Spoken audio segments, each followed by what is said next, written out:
Troisième mi-temps sur Otangeville. Retour en terrain neutre pour parler de ce match. Bon, il n'y a pas de notion de guerre du tout demain, mais c'est une notion de derby quand même, de combat entre les deux équipes. Avec à ma gauche Quentin Lanvière, journaliste pour le Haut-Anjou et le Courrier de la Mayenne, surtout le Courrier de la Mayenne. Ouais. Pourquoi je dis avant le Haut-Anjou. Oui, j'ai bossé au Haut-Anjou. Le Courrier de la Mayenne. Votre CV, Quentin Lanvière. Je la refais. Non, allez, voilà. Donc un Mayennais, un journaliste mayennais à ma gauche et à ma droite, un journaliste angevin. On a longuement discuté avec vos deux collègues, messieurs de Ouest France, Mathieu Courreau et Bruno Boucher, pour avoir la composition des deux équipes. On les a. Maintenant, on va s'intéresser aux acteurs de la rencontre et notamment au coach que vous êtes allé voir également, Quentin. J'étais ce matin, pour le match qui a lieu ce vendredi soir. À Jean-Bouin. Alors, ce qu'on aime bien, nous, avec Philippe Hinsberger, c'est que langue de bois connaît pas, quoi. Ah non, ça c'est clair, il connaît pas la langue de bois, non. Mais c'est vraiment un coach assez atypique qui a beaucoup d'humour, avec qui on rigole beaucoup en conférence de presse. Et non, ça c'est clair, il a pas de langue de bois. Mais vraiment un type atypique dans ce milieu, je pense. Oui, c'est le mot qu'on puisse dire. Il envoie en tout cas, il n'envoie pas ce qu'il a à dire.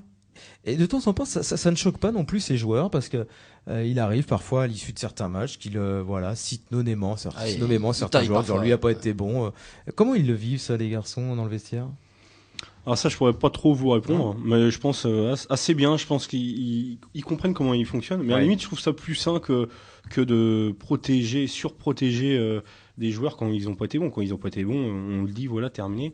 Par exemple, il nous a cité quelques joueurs comme Fabrice Levra qui a perdu beaucoup de buts au dernier match. Bah, c'est réel, il a vraiment perdu beaucoup de buts et les passes, comme il dit, à la tribune du Crédit Mutuel, c'est difficile. Il perd des buts ou perd des ballons?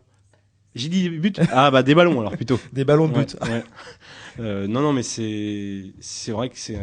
Mais je sais pas si vous avez lu un super portrait de lui dans France Foot il y a peu de temps. Je l'ai lu. Et qui était vraiment qui détaillait vraiment bien la personnalité de Philippe Hinsberger, ancien instituteur qui. Oui.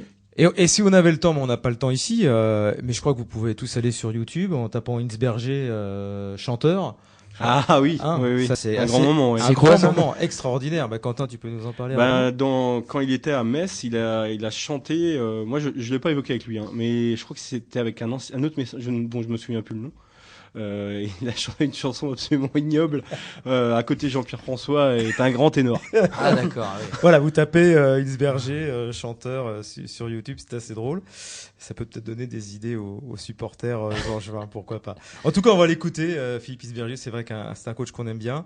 Voilà, il a pas la langue de bois pour lui. Dans un langage très fleuri. Et voilà, langage très fleuri. Il faut arrêter de perdre des matchs à l'extérieur. C'est ça qu'il dit Philippe Hinsberger. On l'écoute. Ça c'est Laurent Rivron qui nous a retrouvé. Alors, un grand moment de bonheur. T'as retrouvé la chanson? C'est énorme. C'est quoi le titre? Taper dans un ballon, non pas dans un but, mais dans un ballon. Philippe, je tiens à préciser qu'il est meilleur entraîneur que chanteur. Pardon Philippe. Désolé. Ça va le mettre en colère, ça, pour demain, messieurs. On l'écoute? Un beau petit brin de bois. Philippe Hinsberger qui en a marre que son équipe ne joue pas trop bien à l'extérieur, c'est ça? On a réfléchi à ça, on peut pas continuer comme ça, à aller se balader aux quatre coins de la France et puis à prendre des branlées comme on l'a pris à Châteauroux, à Troyes, enfin bon bref, à Monaco. Donc il faut soit changer l'état d'esprit, ce qui est ça se décide pas comme ça en claquant des doigts, parce qu'on a des garçons qui sont peut-être pas suffisamment armés pour les déplacements. On a déjà eu le cas de figure dans les années précédentes au Stade Lavallois. Voilà, donc soit on trouve les gens qui sont plus aptes au duel, plus aptes à se faire un petit peu mal, soit on va être en difficulté. Donc de toute façon, il y aura sur ces 3 matchs-là, qui seront évidemment 3 matchs différents. Angers aujourd'hui est pas en très bonne posture, ils ont besoin de points. Reims, j'en parle pas, ils ont un parcours chez eux qui est extraordinaire.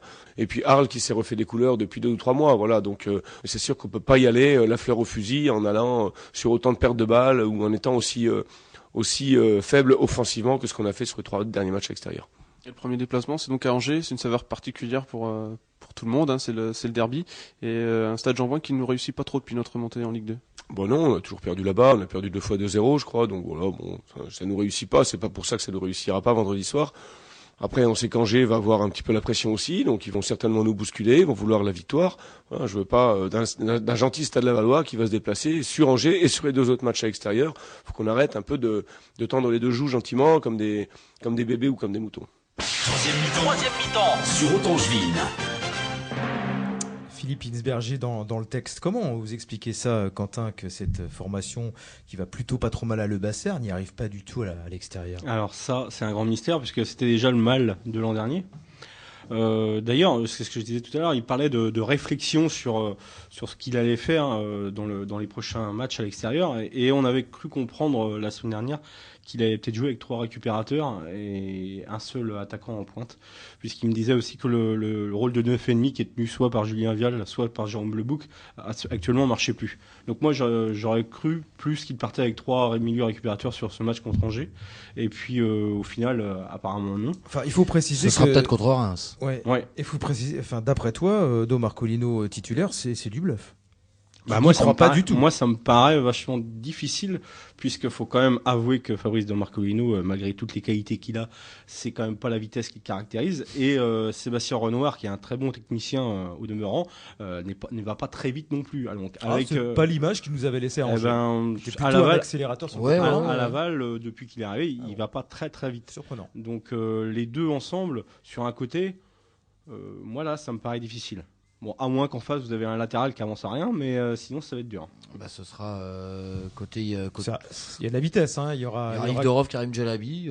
Ouais. Voilà. S'il est sur le côté de Karim Djelabi, effectivement, les 2 hommes se connaissent par cœur. Bon, voilà pour l'état des lieux et pour ce coach mayennais. On va s'attarder un petit peu sur Stéphane Moulin, parce qu'on l'a vu également en conférence de presse. Qui fait un petit peu acte, on va dire, de contrition en ce moment, qui ne sait plus trop je dirais pas par quel bout prendre son équipe, mais comment expliquer en fait ce qui se passe au SCO. On le sent agacé déjà, on l'avait senti agacé par le résultat mardi, un peu impuissant dans cette conférence de presse d'après-match. Et puis là, c'est vrai que voilà, c'était sa dernière prise de parole avant le match de demain soir devant la presse. Et on le sentait un petit peu énervé par certaines choses aussi qu'il a pu entendre ou lire. Alors pas forcément dans la presse directement, mais on sent qu'il est un petit peu sur la défensive sur certains points. Bon, après la discussion avançant, on a retrouvé, on va dire, le Stéphane Moulin qu'on connaît, beaucoup plus libéré et très très simple. Lui aussi, il a pas le langage fleuri de Philippe Hinsberger, mais c'est pareil, c'est pas quelqu'un qui triche trop dans ses prises de parole, en tout cas. Là, on le sent agacé, on l'a senti un peu impuissant, on l'a senti plus remonté. Là, il est un peu plus vaillant. Parfois, c'est un peu de la méthode Coué aussi, mais il est obligé. C'est vrai que, comme il le disait, le contenu est pas forcément acheté. Le SCO n'est pas à la rue dans les matchs qu'il perd ou dans les matchs sur lesquels il fait match nul. Simplement, les petits détails, depuis maintenant le début de l'année 2012, ne tournent jamais en faveur du SCO. Alors, ça s'inverse. On dit que ça s'équilibre dans une saison. Pas forcément, puisque les équipes qui descendent, finalement, ça s'inverse pas. Ça s'équilibre pas, plutôt. Mais le problème, c'est pas grand-chose. c'est qu'il ne se l'explique pas trop. Il y a une part d'irrationalité là-dedans. Bon, il y a quand même sans doute aussi quelques éléments qui nous disent pourquoi cette équipe angevine n'y arrive pas. C'est parce qu'elle prend trop de buts, notamment. Elle prend trop de buts, on le disait, depuis la fin 2011, elle a encaissé des buts à chaque rencontre. Il y a un élément dont on n'a pas eu le temps de parler avec lui aussi cet après-midi, on verra, espérons pour le SCO que ce ne soit pas le cas, mais qui se confirme quand même sur certaines rencontres, c'est une certaine frilosité sur les coups de pied arrêtés. Il y a beaucoup de buts encaissés sur les coups de pied arrêtés, encore un mardi, le premier contre Monaco. Donc cet aspect-là, est-ce que l'équipe est tendue dans ces moments-là? Est-ce que quand il y a coup franc, corner, il y a déjà, on va dire, une petite fébrilité psychologique, et puis il y a l'aspect, c'est vrai, offensif. Stéphane le disait, l'équipe marque à tous les matchs, en revanche, c'est vrai, mais elle manque beaucoup d'occasions aussi. Encore un penalty mardi, donc ça fait beaucoup. On risque de voir pas mal de buts. A priori, oui, demain, parce je pense pas qu'il y a un Laval est dans le même cas, c'est-à-dire qu'ils prennent beaucoup de buts depuis. À Metz, ils n'ont pas pris de buts, et ça faisait depuis Bastia, donc depuis décembre-novembre, qu'ils n'avaient pas eu un match sans prendre un but. Donc à mon avis, encore plus à l'extérieur, on va avoir des buts. Je pense.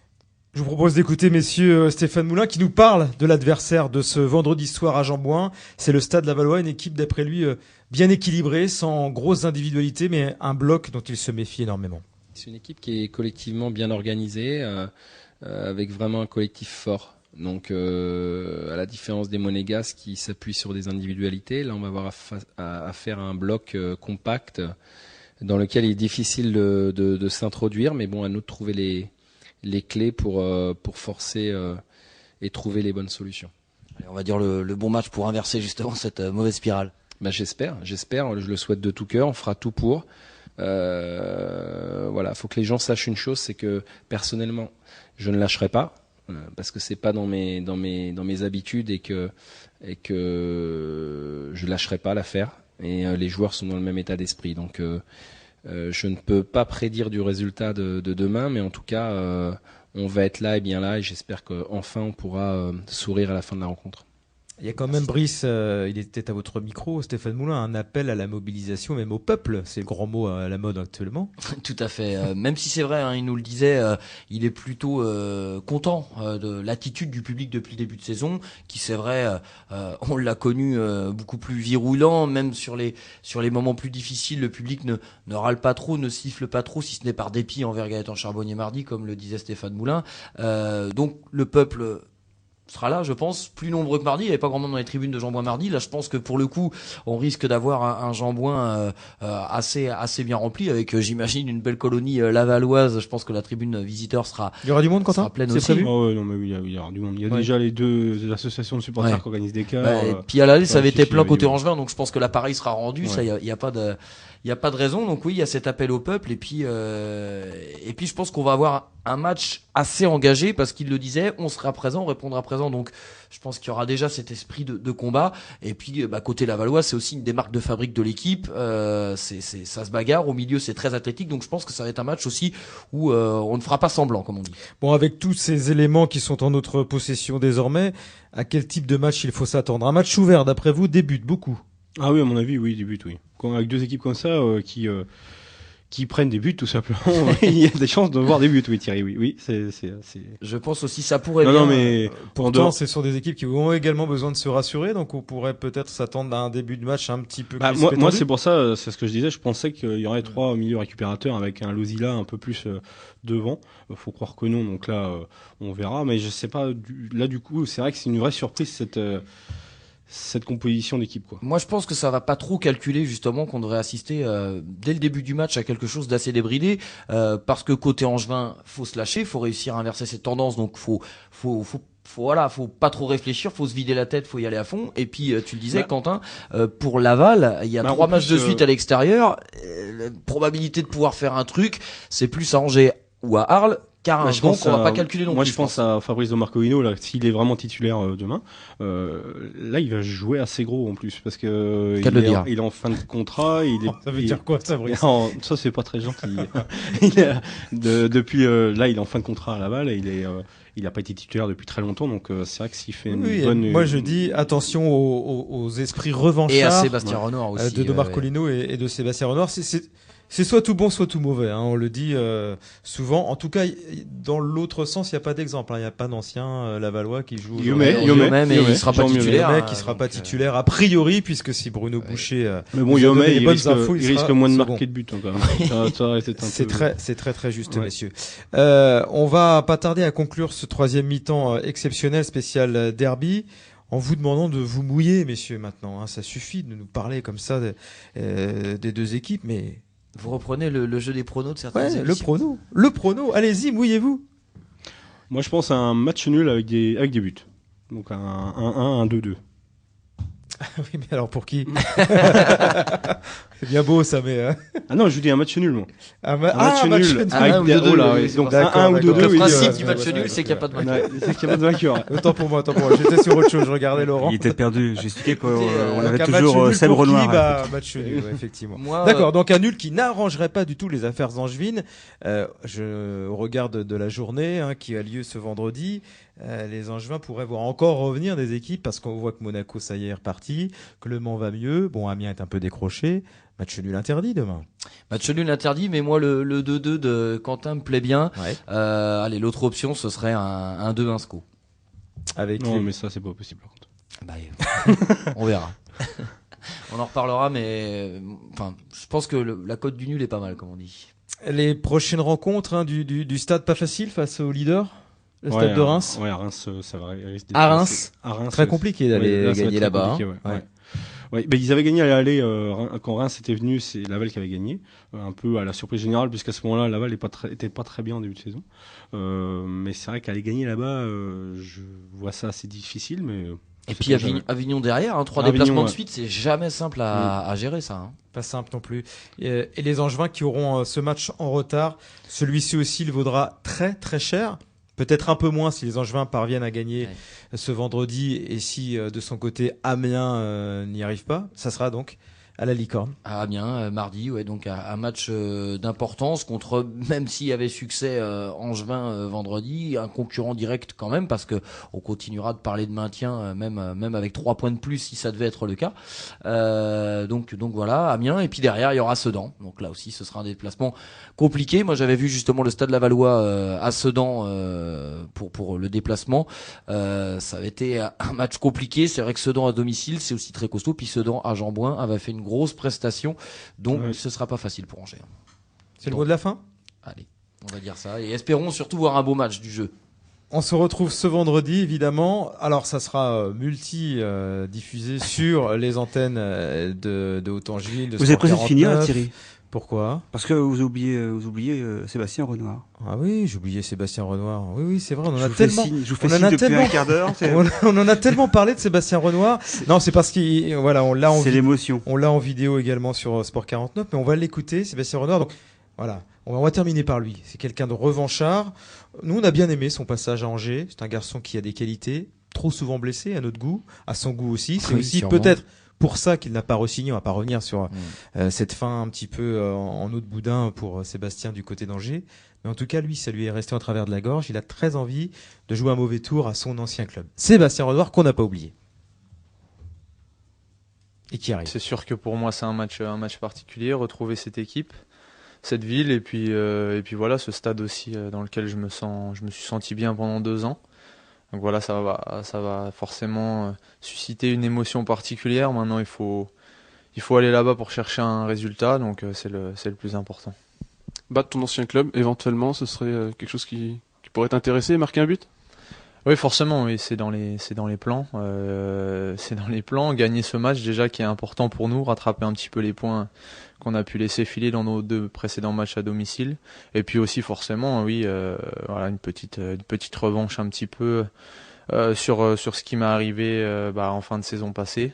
Donc voilà, j'ai envie d'aller là-bas pour faire un gros match forcément. Après. Voilà, il faut pas se tromper d'objectif, faut pas non plus vouloir en faire trop parce que c'est la meilleure des manières de passer à côté. Donc bien se concentrer et puis y aller avec beaucoup de détermination.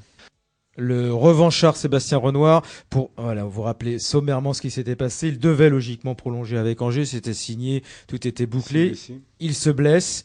Et ensuite, les discussions ont été un petit peu plus compliquées. Finalement, les 2 parties n'ont pas réussi à trouver un terrain d'entente. Eh bien, il est lavallois désormais, Sébastien Renoir. Il jouera contre le SCO ce vendredi soir. Nous y serons tous. Ça sera multidiffusé. Je voulais terminer par ça. Sur les ondes de Haute-Angevine, de Sport 49 et sur Radio Tango également. Il y aura du monde demain soir dans la tribune de presse, qui n'était pas le cas contre Monaco. Nous étions tranquilles.